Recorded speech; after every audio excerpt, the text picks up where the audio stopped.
Hi there, previously we used a vlist to create vMenu items.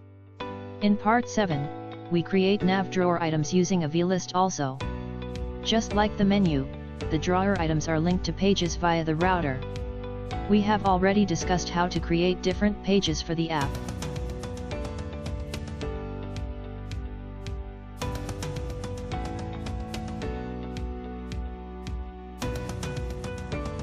We have created a new layout for the navDrawer list.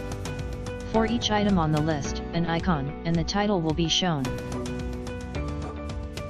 The parent item will be the vlist, followed by the vlist item.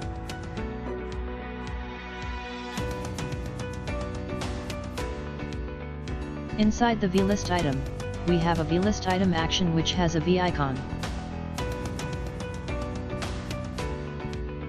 Next to the vlist item action, we have the vlist item content.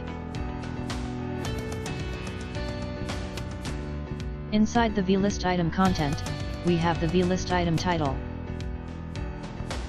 After we finished our design, we generated the members, so that we have global variables for these elements.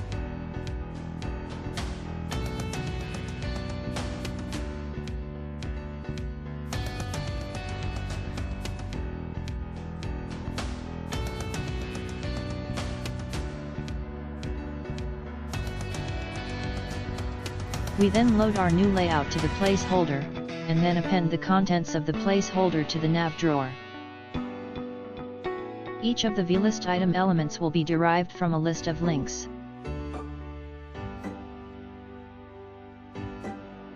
Each link has an icon, a title, and a router to link.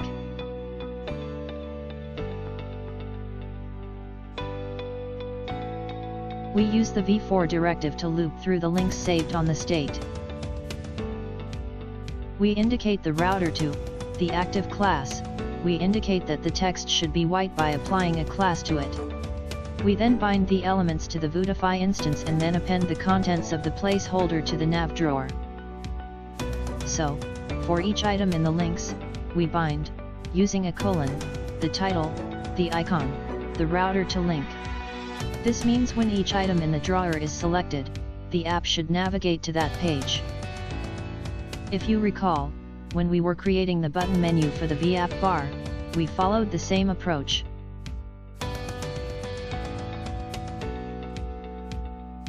We bind the elements to the Vuetify instance and run the app. Banano transpiles the app to JavaScript and we then display the generated website.